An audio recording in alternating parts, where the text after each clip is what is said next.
for the wealthiest people in this country. It was caused by a recession as a result of the greed, recklessness, and illegal behavior on Wall Street.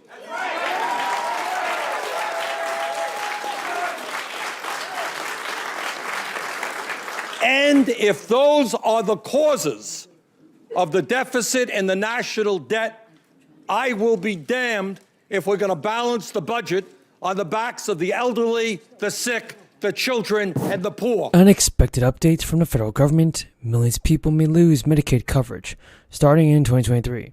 There's a big change coming to Medicaid benefits. Economists and lawmakers are even urging that Congress approve more of the relief funds. A massive spending bill everybody has just passed in Congress. It will allow the states to kick some people off Medicaid starting in April. And according to estimates from the administration, this is something important to look at. Because the reality is that millions of people are going to lose Medicare coverage. Medicaid is going to disappear. And since the crisis first began, enrollment in Medicaid, the health insurance program for low income, has already swelled 71 million to 90 million. So that's a 20 million increase. And so when the Biden administration first declared a public health emergency, it also barred states from kicking people off Medicaid. In a normal year, many people enroll in Medicaid, and many others leave as their income or circumstances change. States run routine checks on Medicaid members just to make sure they're still eligible for the program. So, and they don't want to throw out the people who are not. The public health emergency has halted the process. The recently passed spending bill would allow states to start kicking off people off the Medicaid coverage April 1st. The federal government will also notify people and wind down extra funds to states for the added enrollees over the next year under this proposal. Before states remove Medicaid members, they are required to check patients' eligibility and notify people that are losing coverage. So, advocates have also raised concerns about how states will notify enrollees if they are being kicked off the program and what their options are. The effort will particularly challenge for some of the country's poorest people who may have not a stable home address or access to internet or phone services. This is a problem, and so you have to check the status. Because even the omnibus spending bill allows states to drop people from Medicaid starting in April 1st.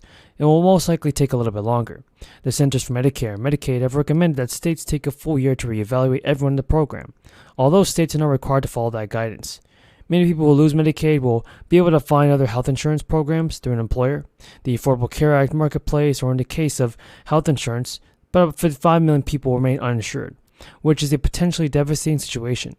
Healthcare advocates urge people who are on Medicaid to make sure their contact information is up on date and that they check the mail frequently just to keep an eye out on their eligibility status before April 1st becomes happening. The bill also frees up additional funds to pay for more stable health insurance coverage for children in low-income households. It does so by requiring to keep those children on Medicaid for at least a year once they are already enrolled. So I actually agree with that, and I think it's a good idea for that to happen. But not only that, folks, listen to this. Even though there are several advocacy groups and even lawmakers worried about low-income households, including seniors, many agree that additional relief should be provided to help those that are struggling financially, and that's a really good idea. Because family budgets could also even be more stretched in 2023 as we battle high inflation, fueled prices, and interest rates. Because that happens, a long list of temporary tax breaks were designed to shore up and even boost household wealth during the crisis. Taxpayers won't even see many of those same generous benefits on the tax returns this year, and there's a more return of a normal return if you have some key tax breaks. Analysts even say it's hard to say how much federal state income taxes could be for some households, but the amount will be sizable for many. And according to the most recent filing stats from the IRS, through the week of October 28th, the average tax refund was already $3,000 in 2022. That's up 14% from last year. The Senate is often labeled the world's greatest deliberative body, a place where generations of titanic statesmen have asked the deep questions about America. Questions like, to $1,827 per month starting in January. Now, most people think of Social Security as a program for older Americans, and it's true that most of the roughly 70 million recipients in the program are 62 or older. But this program also helps millions of disabled workers, children, widows, and widowers. In fact, there are 9 million disabled workers on it, another 6 million children, widows, and widowers. So this means that a broad range of Americans will actually be helped by this cost of living adjustment starting in January. So checks will be arriving this holiday season. The lawmakers are planning to send down more than inflation checks, and there is a relief check proposal that would give more help to those in need. So, stimulus checks have had a profound impact on millions of people's lives, and they may continue to affect the size of your bank during the end of this year, and even into 2023, folks. So, each state has different guidelines in its inflation checks. Some states are offering tax rebates, others are sending out direct checks that range from $50 to even $1,000. Now, states were given $195 billion, everybody. $195 billion to give their citizens a stimulus check as well. Some states are offering tax rebates while others are giving you $50 checks and even $1,000 stimulus payments. States were given this money to help the people in need. Some states like Colorado, Maryland, and New Mexico are giving checks to people who make less than a certain amount of money or who are on unemployment. Other states like Florida, Georgia, and Michigan and Texas are putting the money toward $1,000 bonuses for teachers. Two Maine state senators are opposing to change the governor's Emergency Energy Assistance Bill to benefit those who need the most. Senator Rick Bennett and Senator Nicole told reporters that they've been working together on this bill to help the low income.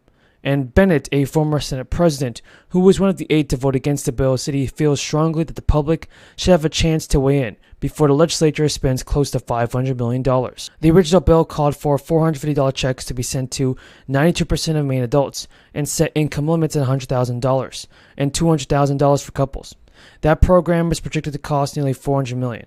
So Bennett and Grohowski are proposing to send checks of varying amounts to 41% of Maine adults based on your income limit. That's up to $60,000, and the system would make payments as high as $800 for couples making $20,000 or less a year.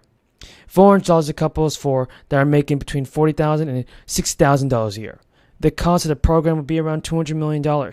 So Bennett and people are proposing to keep other parts of the bill still in the stimulus program, including $40 million in supplemental funding for the low-income heating assistance program and $20 million to support emergency housing and shelters.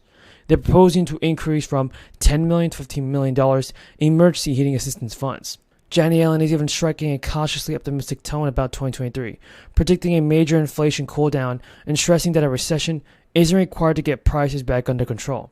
During an interview, Janet Yellen said, "I believe by the end of next year, you will see much lower inflation if there's not an anticipated shock."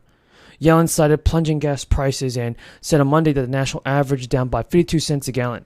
In the past month, that's a lot. The Federal Reserve is widely expected to deliver a 7th straight interest rate hike on Wednesday, though investors are betting the central bank will slow the pace of rate increases from 3/4 to a half percentage point. We don't know the Fed's aggressive rate hikes have been driving up borrowing costs, credit card rates at a record high, and even raising fears of a recession. Like other administration officials, Yellen argued the economy is in the middle of a healthy transition, from blockbuster growth to something more sustainable. Yellen said we had a very rapid recovery from the crisis, and economic